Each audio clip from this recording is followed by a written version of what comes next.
Hello students, मेरा नाम ब्रजेश कुमार है और आपका विक्रड करियर कोचिंग में स्वागत है। स्टूडेंट्स, आज हम पढ़ने वाले हैं हैज़ टू का प्रयोग। हम लोग पढ़ रहे हैं मॉडल वर्ब, ठीक है। तो मॉडल वर्ब के अंतर्गत हम लोग पढ़ेंगे हैज़ टू के बाद पढ़ेंगे हैव टू और हैव टू के बाद पढ़ेंगे हैड टू। सही है। तो has to have to present की बात बताता है, जबकि हैड टू पास्ट की बात बताता है। कोई दिक्कत? और ख़ास करके जो हैज़ टू है ना, हैज़ टू और हैव टू, ये हमारे प्रेजेंट की मजबूरी बताता है। क्या बताता है? जैसे कहते हैं हमको कपड़ा धुलना पड़ता है, मजबूरी है भैया। मुझे सुबह खाना बनाना पड़ता है, ये मजबूरी है। और नहीं बनाएंगे तो खाएंगे कैसे? सुबह बना रहे थे, गैस ख़त्म हो गया, है ना। तो अभी जब लंच हुआ तो हम गए वहाँ पे खाए हैं। तो खाने से पहले बनाए हैं, चावल बनाए फिर खाए हैं। सही है, गर्मा गर्म। हाँ, सब्जी ठंडा रह गया, नहीं बनाए हैं सब्जी, तबे बना के चले आए थे। तो सब्जी बन गया था और हमारा जो चावल है गरम गरम बनाए, तो सब्जी ठंडा चावल गरम, खा के मज़ा आ गया एकदम। ठीक है। तो has to have to present की मजबूरी बताता है, जैसे मुझे ऐसा करना पड़ता है। सही है, ऐसे टाइप का।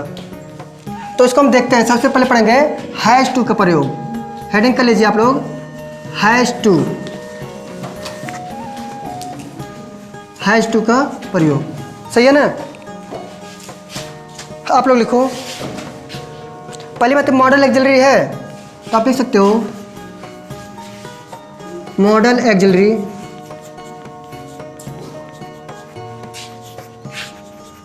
हैज़ टू का प्रयोग। देखो, मॉडल एक्सिलरी हैज़ टू का प्रयोग थर्ड पर्सन। कौन सा पर्सन? Third person. अच्छा, थर्ड पर्सन में कौन कौन होते हैं? ही, सी, इट। थर्ड पर्सन एक वचन, थर्ड पर्सन एक वचन, हाँ एक वचन कर्ता के साथ प्रयोग किए जाते हैं। क्या किए जाते हैं? प्रयोग किए जाते हैं। और पहली बात तो भैया, ये जो प्रयोग किया जा रहा है ना, ये प्रेजेंट की बात बताता है। क्या बताता है? प्रेजेंट। ठीक है। और लिख सकते हो, और यह प्रेजेंट टेंस में प्रयोग होता है। क्या होता है? प्रयोग होता है। बस क्या बताया गया? बताया गया कि मॉडल एक्सिलरी हैज़ टू का प्रयोग थर्ड पर्सन एक वचन। थर्ड पर्सन में एक वचन कौन होता है? ही, सी, इट। दे तुम्हारा बहुवचन बन जाता है, धीरे से नहीं बनता है, क्योंकि दे मतलब वे सब, और ये सब, ही मतलब वह, सी मतलब वह, और इट मतलब यह। निर्जीव चीज़ों के लिए प्रयोग होता है। एक वचन कर्ता के साथ प्रयोग किए जाते हैं और यह प्रेजेंट टेंस में प्रयोग किया जाता है, यानी वर्तमान की आदत, या फिर कह सकते हो वर्तमान की मजबूरी बताता है। क्या बताता है? हाँ, जैसे अगर एक एग्जाम्पल हम लिखें धीरे से, तो लिखेंगे he has to clean his room this days. Example है भैया, देखो क्या लिखते हैं? He has to clean, he has to clean his room this days. ए भाई, एक बात बताओ, यहाँ पे लिखा है ही, क्योंकि इसमें बताया गया कि प्रेजेंट थर्ड पर्सन का एक वचन, यानी ही के साथ, सी के साथ, इट के साथ केवल ही हैज आएगा। तो हैज टू जो यहाँ पे लिखा गया है, ये हमारा थर्ड पर्सन का करता है, इस सब्जेक्ट है, इनके साथ में प्रयोग हो रहा है। He has to clean his room this days, यानी उसे अपना कमरा इन दिनों साफ करना पड़ता है। क्या करना पड़ता है? मजबूरी नहीं है कि मजबूरी में है भैया, करना पड़ता है, तो ये हमारी मजबूरी है। सही है। तो ऐसा बताने के लिए हम प्रयोग करते हैं। हिंदी आप लोग लिख लेना, क्योंकि हम बोल ही दिए हैं कि उसे इन दिनों अपना कमरा साफ करना पड़ता है। हम लिख दिखा, चलो, उसे इन दिनों अपना कमरा साफ करना पड़ता है। सही है। आई होगी बात समझ में? नहीं आ गया? बोल दो। ऐसे अगर हम दूसरा कोई एग्जाम्पल लिखें तो हम लिख सकते हैं he has to ring the bell. दूसरा एग्जाम्पल लिखते हैं, हम लिख सकते हैं he has to ring the bill. एवं एक बात बताओ, हम कहते हैं जिस चीज़ के बारे में हम जानते हैं और जिसके बारे में हम कहते हैं, जैसे हम मान लो हम कह रहे हैं और हम जब कहते हैं मैं भी जानता हूँगा और जिससे कह रहे हैं वह भी जानता होगा, तो उसके पहले हम द का प्रयोग करते हैं। कह रहा है he has to ring the bell. अगर हो सकता है वो चपरासी हो जो बात कह रहा है, जिसके लिए कह रहा है वो चपरासी होगा तो घंटियाँ उसको बजाना पड़ता है ना, तो इस घंटी के पहले द का प्रयोग होगा। तो लिखा है उसे घंटी बजानी पड़ती है, तो रिंग मतलब होता है बजाना, तो हैज़ टू का प्रयोग यहाँ पे किया गया है। उसे घंटी बजाना पड़ता है, मजबूरी है भाऊ, घंटियाँ ना बजाइए तो अगला सब्जेक्ट कैसे पढ़ाया जाए? आए कि नहीं समझ में? इनका भी लिखना चाहो लिख सकते हो, उसे घंटी बजानी पड़ती है। अरे वही बात है, पड़ती है पड़ता है, घंटी बजानी पड़ती है। जैसे पुलिस आती है, पुलिस आता नहीं है, पुलिस हमेशा आती है। मेल है कि फीमेल पता नहीं है ना, कॉमन जेंडर। कौन जेंडर? ठीक है। She has to go there, she has to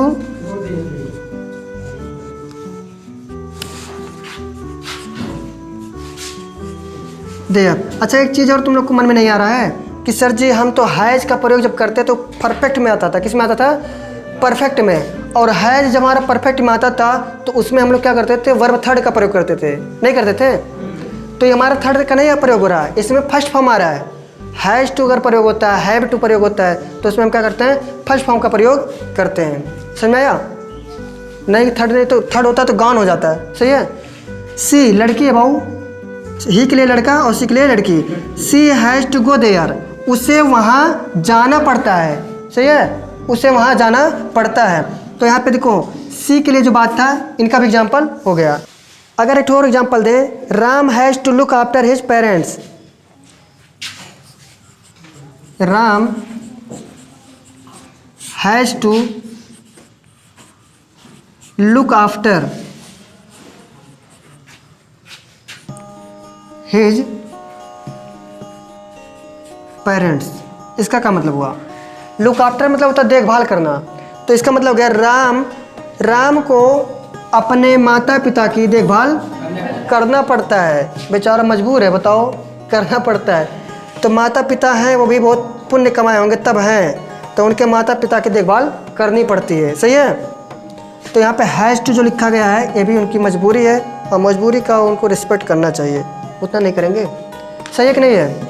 सबको बात समझ में आई? तो मुस्कुराते हुए उतारो। अगला हेडिंग है हैव टू। कौन सा to? Have to. Have to का प्रयोग कब करते हैं, क्यों करते हैं? सही है। जैसे अभी हम बताए हैं एक वचन के लिए, एक वचन करता यानी ही सी इट, और मान लो कोई नाउन है जैसे किसी का नाम राम श्याम मोहन, ऐसे टाइप की जगह पे हम लोग हैज़ टू का प्रयोग करते थे। ये बहुवचन के लिए आएगा क्या? Have to. बहुवचन में I, we, you, they, boys, girls, children, ये सब के लिए हम क्या करेंगे? हैव टू का प्रयोग। सेम काम वही करेगा। इहो मजबूरी बताइए, क्या बताइए? मजबूरी बताइए। ठीक है, कि हमको ऐसा करना पड़ता है, वहाँ जाना पड़ता है, खाना खाना पड़ता है। ठीक है, मजबूरी ही बताएगा। तो हम यहाँ पे लिख सकते हैं modal auxiliary, modal auxiliary have to का प्रयोग, हैव टू का प्रयोग बहुवचन, हाँ इसको एक बार में निपट जाएगा। बहुवचन करता, बहुवचन करताओं, जैसे हम ब्रैकेट में लिख रहे हैं कौन कौन आते हैं? आई, वी, यू, दे, और एक जो बहुवचन करता होता है, जैसे मान लीजिए यहाँ पे एक एग्जाम्पल दे रहे हैं बॉयज़, है ना, या चिल्ड्रन कह दें, गर्ल्स कह दें, तो ये सब बहुवचन होते हैं ना, इनके साथ हम क्या लगाएंगे? हैव टू का प्रयोग। तो मॉडल एक्सिलरी हैव टू का प्रयोग बहुवचन कर्ताओं के साथ में के साथ प्रयोग करते हैं। देखो मॉडल एक्सिलरी हैव टू का प्रयोग उतने के साथ में प्रयोग करते हैं। ठीक है, वो भी सही लिखे, चलो ठीक है, 2 बार हो गया, करते हैं। अब यह भी प्रेजेंट बताएगा, क्योंकि हैज़ और हैव दोनों प्रेजेंट की बात बताता है। समझ पाए हो? हाँ, यह भी मजबूरी बताएगा। एग्जाम्पल दे इसका।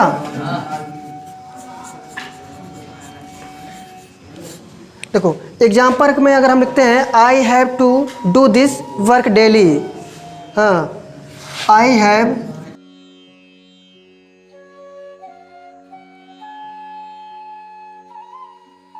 क्या लिखा गया? I have to do this work daily. मतलब क्या हुआ? मुझे यह काम प्रतिदिन करना पड़ता है। बड़ा मजबूरी है ना? मेरी मजबूरी है कि मुझे इसे करना पड़ता है, तो मजबूरी है ना। अच्छा, सब्जेक्ट कौन है भाऊ? यहाँ पे आई है ना, और यहाँ पे बताया गया आई के साथ में हैव टू लगता है, नहीं लगता है? तो इसलिए हैव टू का प्रयोग किया गया है। कोई दिक्कत? अगला एग्जाम्पल दें। You have to sleep at late in the night. दूसरा एग्जाम्पल।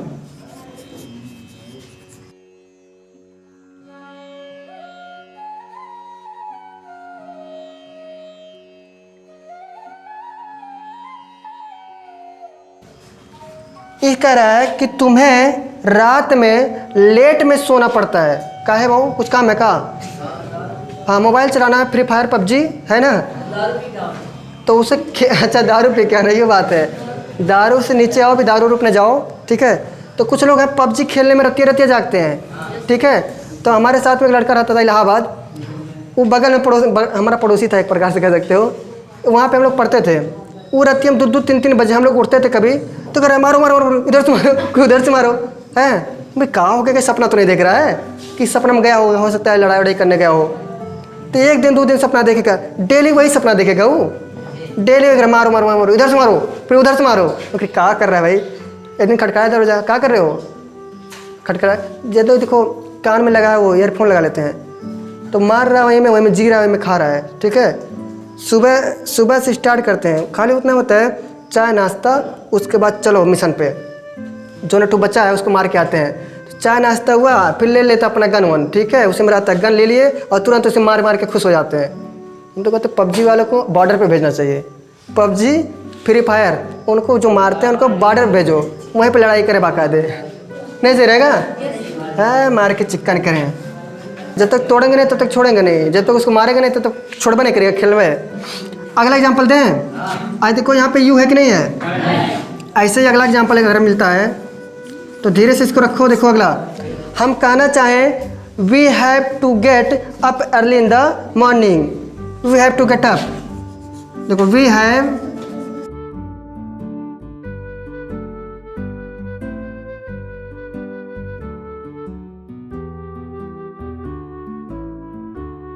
देखो we have to get up early in the morning, मतलब हमें सुबह में जल्दी उठना पड़ता है। बहु इहो दिक्कत है, जल्दी उठब नहीं तो पढ़ाई कैसे तू लोग के हैं? मजबूरी है मेरी, खाना भी मुझे जल्दी बनाना पड़ता है। किसी किसी ने खावा नहीं करते, जैसे आज, ठीक है, आज 12 बजे खाना खाए, 12:30 बजे, तो ये एक तो मजबूरी है मेरी।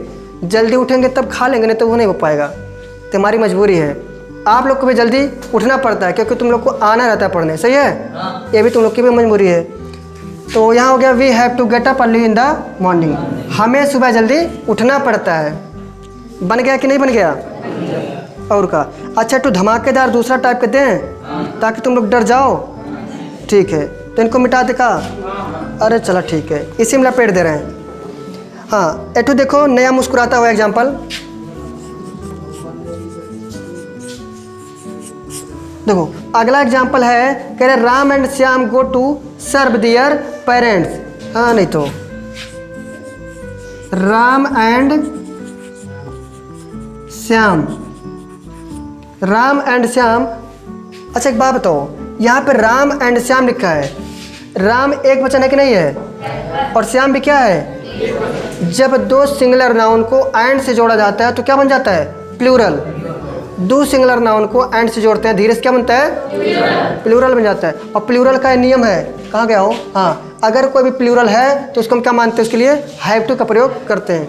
तो हैज टू आएगा कि हैव टू? Have to. कहाँ है बाबू? कहाँ की क्या बन गया? बहुवचन बन गया, ठीक है। तो राम एंड श्याम, बहुत अच्छे। क्या नाम है तुम लोग का? Ram and Shyam have to serve.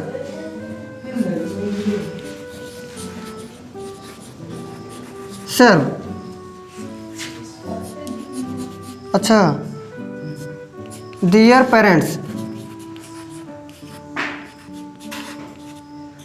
Parents. तो लिखा Ram and Shyam have to serve dear parents. ये वो एक बात बताया था, पूछ ली हाय जो लिखे हैं हम डियर काहे किए हो, डियर कहाँ आया? हाँ बोलो बोलो।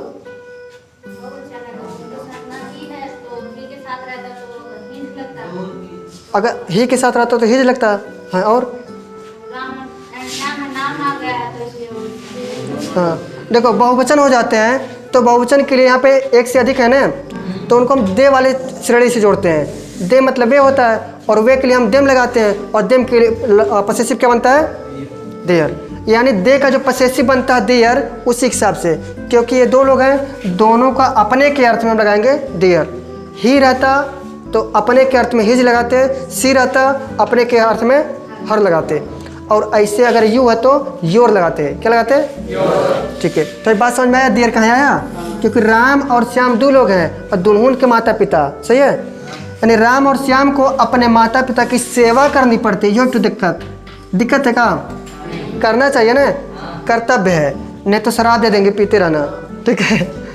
हाँ एक चीज़ और देखो, अगर पेरेंट लिखा यस नहीं लगल बा तो चाहे माता चाहे पिता, और यस भी लग गया तो माता पिता दोनों।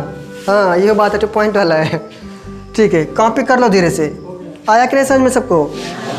एक तो दूसरा दे दें, boys have to attend the class in time. मतलब क्या हुआ? बॉयज हैव टू, एग्जाम्पल देखो, सही बात है का? लड़कों को लिखा है boys have to attend the class in time. लड़कों को समय पर क्लास में उपस्थित होना पड़ता है, नहीं सही है? और क्लास में अगर समय से नहीं आएंगे तब क्या मिलता है? हाँ वो मिलता है डंडा, चपाती रोटी। क्या मिलता है? चपाती रोटी। खाओ मुस्कुराते हो, बैठ के पढ़ो। अच्छा बॉयज जो लिखे हैं बहुवचन है कि नहीं हो?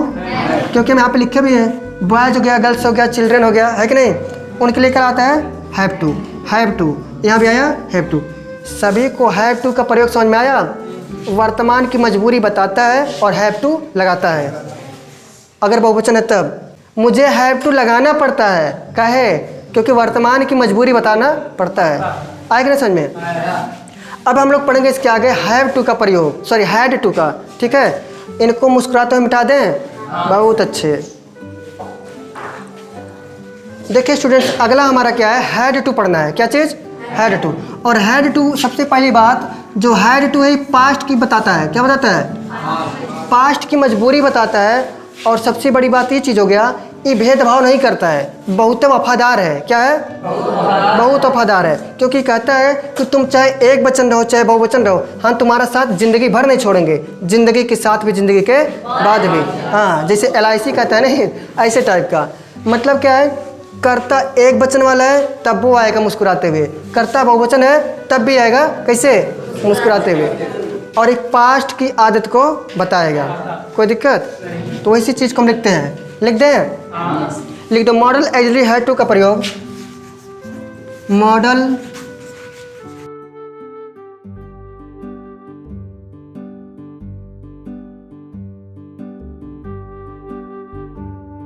सही है? क्या बताया गया? मॉडल एक्सिलरी हैड टू का प्रयोग पास्ट टेंस में सभी पर्सन्स यानी पुरुषों या फिर सिंगुलर या प्लूरल सभी कर्ताओं के साथ आता है, चाहे सिंगुलर है चाहे प्लूरल है, ठीक है। तो सभी के साथ आता है और पास्ट की मजबूरी बताता है। एग्जाम्पल दे दें?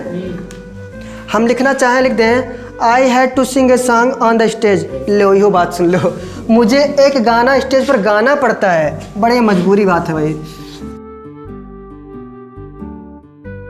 कह रहा है I had to sing a song on the stage, मतलब मुझे स्टेज वाला क्या होता है? मंच। मुझे मंच पर गाना गाना पड़ता है ना? ऐसे मुझे यहाँ क्लास में पढ़ाना पड़ता है। तो है वो पढ़ाना पड़ता था क्योंकि हैड लगा है, तो मुझे मंच पर गाना गाना पड़ता था।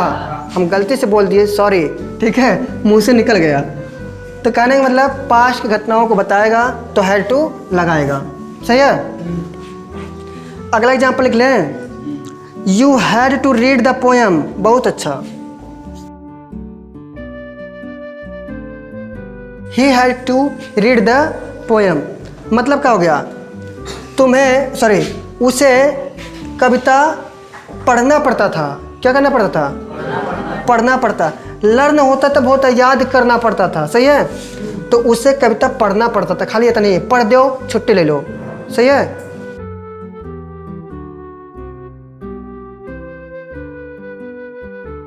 तो विसिल बोलते हैं बाऊ, और तू गाना बना है, पता नहीं क्या विसिल बजा, बहुत पहले आया था।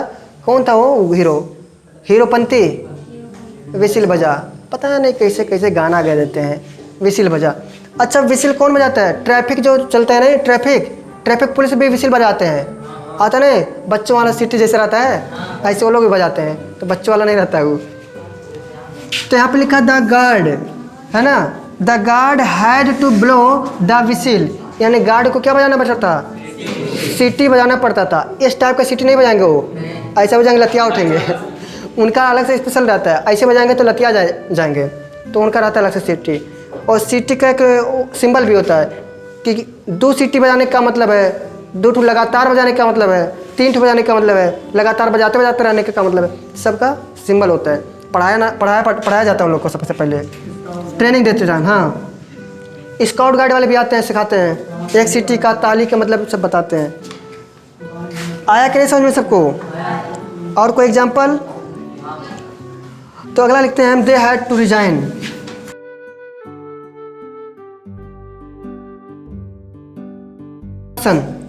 तो करप्शन देखो लिखा, करप्शन मतलब क्या होता है? भ्रष्टाचार। क्या होता है? भ्रष्टाचार। तो उसमें क्या मतलब निकल गया? They had to resign on charges. Charges मतलब होता है आरोप। वो चार्ज मतलब वो नहीं होता कि बैटरी चार्ज कर लो, फोन चार्ज कर लो। चार्ज का मतलब आरोप लगाना भी होता है। कहते नहीं कौन सा चार्ज लगा है इनके ऊपर, पुलिस से बताते नहीं है, तुम्हारे ऊपर ऐसा ऐसा चार्ज लगा देंगे, रोते रह जाओगे, है ना। तो चार्ज मतलब होता है आरोप। तो लिखा है they had to resign on the charge of corruption. मतलब क्या हो गया? उन्हें भ्रष्टाचार के आरोपों को त्यागपत्र देना पड़ता था। देना पड़ता था बोलो, चाहे देना पड़ा भी बोल सकते हो। सही है ना, देना पड़ा वो भी पास्ट बताता है। ऐसे में कोई एग्जाम्पल में या फिर कह दो इसको समझने में कोई दिक्कत है तो बताओ। नहीं आ गया समझ में? आया कि नहीं आया? और का चुप्पे बैठे रहते हो, पता नहीं आता है तब भी, नहीं आता तब भी। ठीक है, तो इसको मुस्कुराते हुए कॉपी करो। और आगे हम लोग देखेंगे विल हैव टू देखेंगे। क्या देखेंगे? और का। हाँ, तो सबसे पहले अब हम ही पढ़ेंगे विल हैव टू का प्रयोग कब करें और शैल हैव टू। कोई दिक्कत? देखो, तो हम यहाँ पे सबसे पहले लिख देते हैं विल हैव टू। क्या लिखते हैं? Will have to. ये बहुत एक बात बताएं, जो विल हैव टू है ना, ये भी हमारा फ्यूचर की मजबूरी बताता है। फ्यूचर की मजबूरी बताता है। और फ्यूचर की मजबूरी कहाँ कहाँ बताएगा, यानी विल हैव टू का प्रयोग कब करेंगे और शैल हैव टू का प्रयोग कब करेंगे। विल हैव टू का प्रयोग हम लोग करते हैं हर जगह। कहाँ पे? केवल किसको छोड़ के? आई और वी को। आई और वी को छोड़ के हर जगह क्या करोगे? विल हैव टू का प्रयोग। क्योंकि विल हैव टू का प्रयोग हर जगह होता है और शैल हैव टू का प्रयोग आई और वी। आई और वी फिक्स है, उनके साथ में क्या है? Shall have to. समझ में आया कि नहीं यार? अगर दूसरे भाषा में कह चाहते हो तो कहता है शैल हैव टू का प्रयोग हम फर्स्ट पर्सन के साथ। देखिए एग्जाम्पल क्या है, you will have to do this work. This work मतलब क्या हुआ? You will have to do मतलब तुम्हें यह करना पड़ेगा, मतलब तुम्हें यह काम करना पड़ेगा। खाना पड़ेगा, एक रसगुल्ला खाना पड़ेगा, होता है नहीं? तो वही बात है कि फ्यूचर की कोई मजबूरी बताता है। ऐसे अगर अगला एग्जाम्पल दे दें हम धीरे से, you will have to take this medicine. बहुत अच्छे, सही है। मतलब क्या हुआ? तुम्हें यह दवा लेना पड़ेगा। क्या हो गया? तुम्हें यह दवा लेना पड़ेगा। लेना पड़ेगा मतलब नहीं कि हाथ में ले लो काम खत्म। तुम्हें यह दवा खाना पड़ेगा, मतलब खाना पड़ेगा। खाने का मतलब समझो उसका। हाँ, कहने का मतलब तुम्हें यह दवा लेना पड़ेगा, मतलब तुम्हें यह दवा खाना पड़ेगा। सही है। तो यहाँ विल हैव टू का प्रयोग आया है। कोई दिक्कत? हाँ, तो आपको वीडियो अच्छा लगा होगा। यदि आपको अच्छा लगा तो हमारे चैनल विक्रट करियर कोचिंग को सब्सक्राइब करें और मिलते हैं अगले वीडियो में। तब तक के लिए हंसते रहिए, मुस्कुराते रहिए। जय हिंद।